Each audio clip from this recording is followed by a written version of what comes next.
Você já imaginou sobreviver nas vastidões das savanas africanas, fugindo de um inimigo terrível?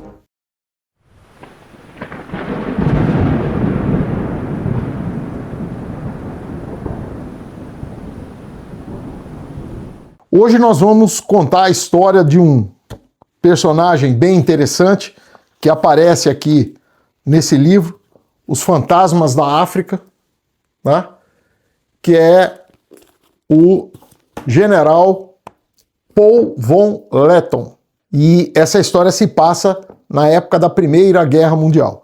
Mas antes disso, eu queria dizer o porquê dessas histórias que normalmente nós contamos. Em primeiro lugar, a leitura. A leitura ela é fundamental para o sobrevivente, certo? A leitura, o acompanhamento de vídeos, o acompanhamento de artigos, certo? Ou seja, adquirir conhecimentos, experimentar experiências que você não tem condições de fazer no dia a dia, você pode adquirir essas experiências pela leitura. E aí eu lembro vocês que nós escrevemos 2 livros já, e estão à disposição dos senhores. O primeiro, Noções Gerais de Sobrevivência, que fala sobre a mentalidade do sobrevivencialista, e o segundo livro, Conservação de Alimentos, que vai facilitar não só você conservar aquilo que você produz ou aquilo que você adquire, como também fazer o estoque e o controle desse estoque corretamente. Então, não deixem de fazer as leituras dos nossos livros, tá? Para você adquirir, é só você ir na descrição e tocar ali no link. Mas vamos voltar ao nosso personagem de hoje. Na realidade, não é um personagem, é uma pessoa real.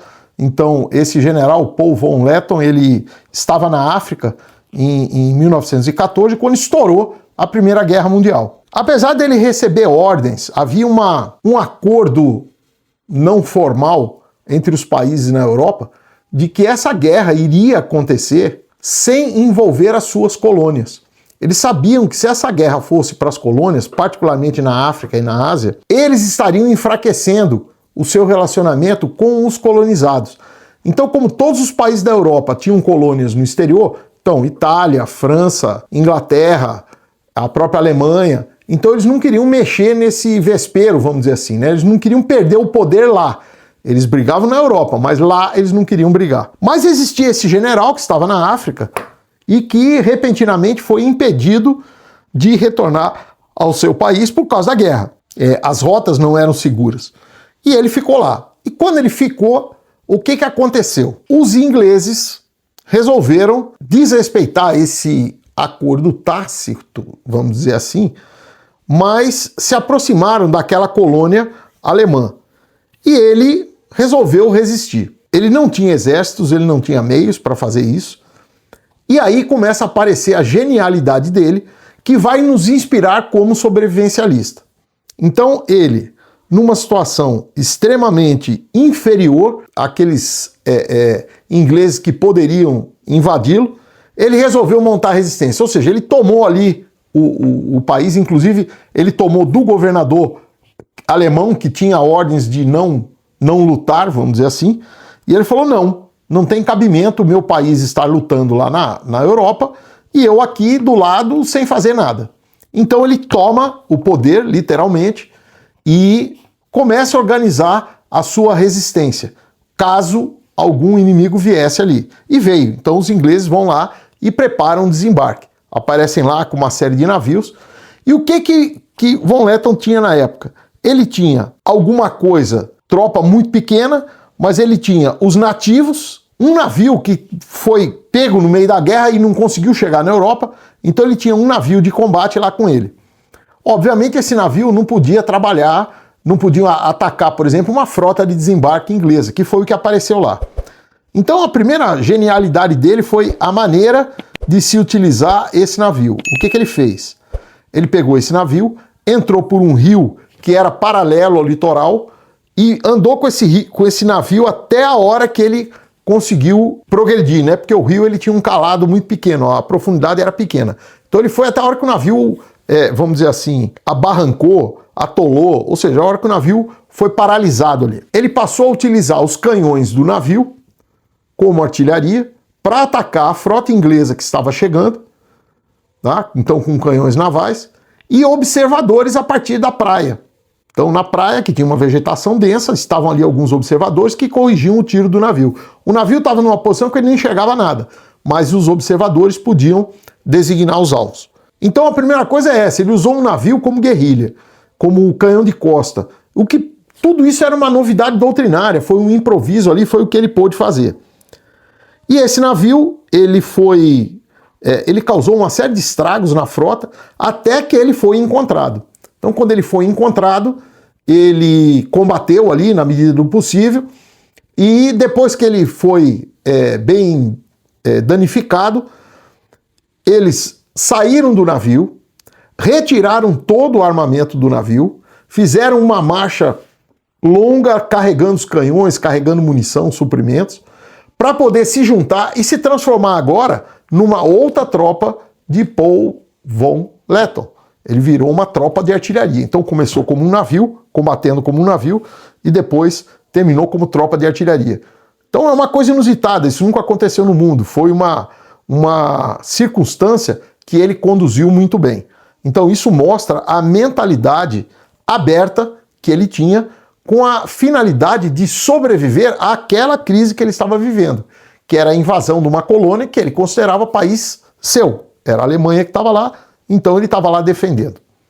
Bom, eu falei que ele tinha alguns nativos. Desses nativos, a tribo dos Askari eram as mais agressivas, as mais possíveis de serem treinadas para combater os ingleses que iam desembarcar. Então ele começa com uma resistência inicial. Aí, contando aqui no livro, ele vai mostrando, quando os ingleses chegam no porto, eles conseguem, depois de ser fustigado por esse navio, eles conseguem chegar ao porto, fazem o desembarque, e aí ele posiciona vários atiradores, porque pelo que dá para entender, a partir do porto era uma subida, então ele posiciona vários atiradores que atiravam em direção aos acessos após o porto, nas ruas, e iam paralisando o andar da tropa. Então a tropa queria andar pelaquela cidade e não conseguia, porque tinham atiradores posicionados.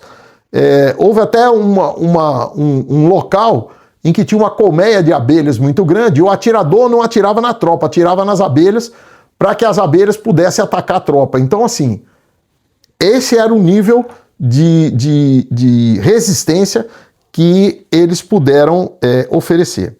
Inicialmente, eles estavam mal armados, com pouca munição, eles não tinham uniforme, e isso tudo foi sendo providenciado.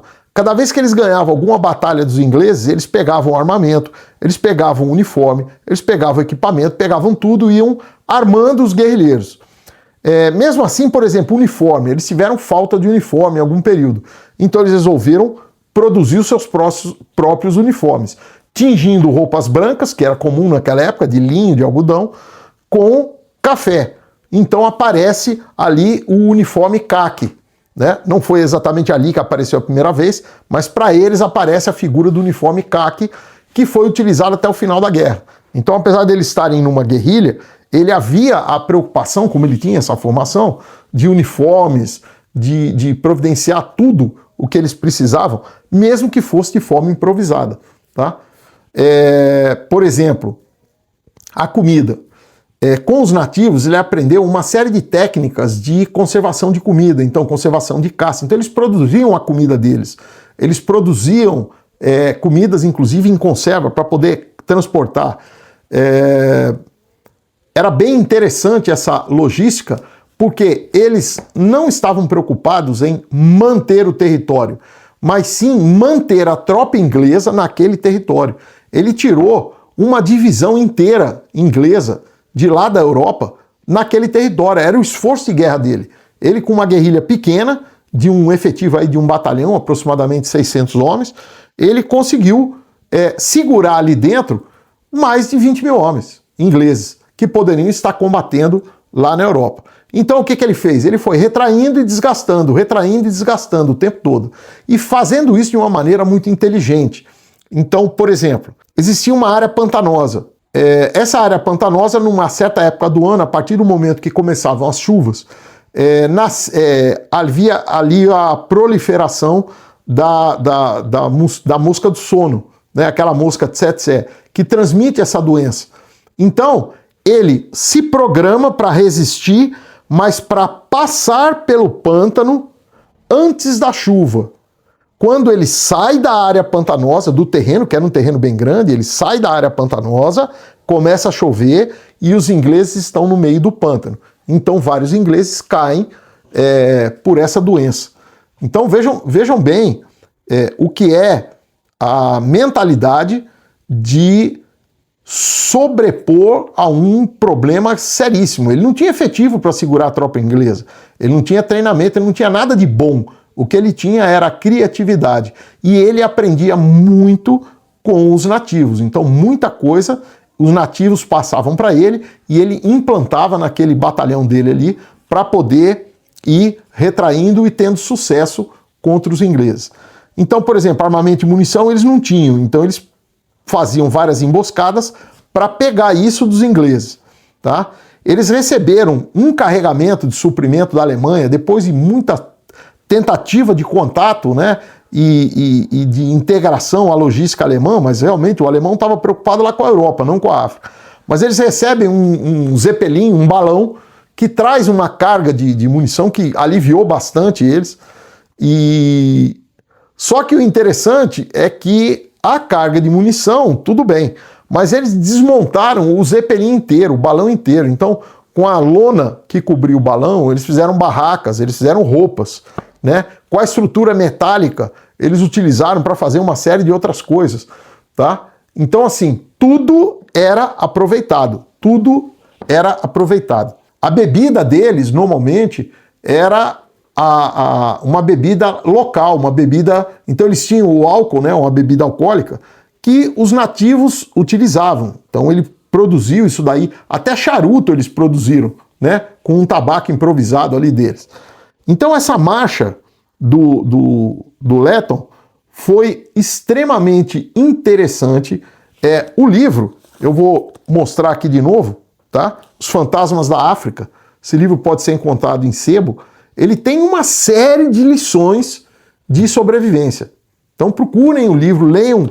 É um livro bacana, é um livro de aventura, bem bacana mesmo.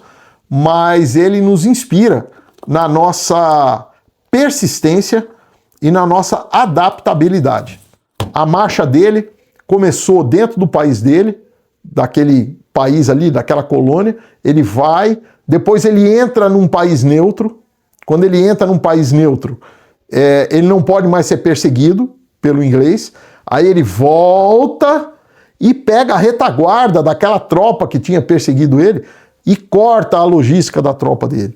Ele leva canhões imensos daquele navio para cima do Monte Kilimanjaro. Ele cria praticamente uma fortaleza ali. E curiosamente, tá? Para encerrar o estímulo que eu estou dando para vocês, para a leitura, então para encerrar, ele foi o único general alemão que nunca foi derrotado na Primeira Guerra Mundial. Ele não foi derrotado. Então, quando termina a guerra, ele volta para a Alemanha, ele vira um herói nacional, ele desfila em campo aberto. Ele vira um herói nacional, porque ele não foi derrotado. A Alemanha foi derrotada na Primeira Guerra, ele não. Mas ele já, com uma certa idade, ele se aposenta, né?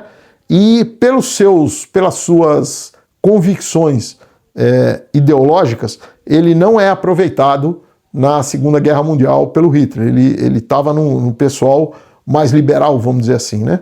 Então ele não aparece o nome dele na Segunda Guerra, ok? Boa leitura, não esqueça dos nossos livros, Noções Gerais de Sobrevivência e Conservação de Alimentos. Prepare-se e sobreviva.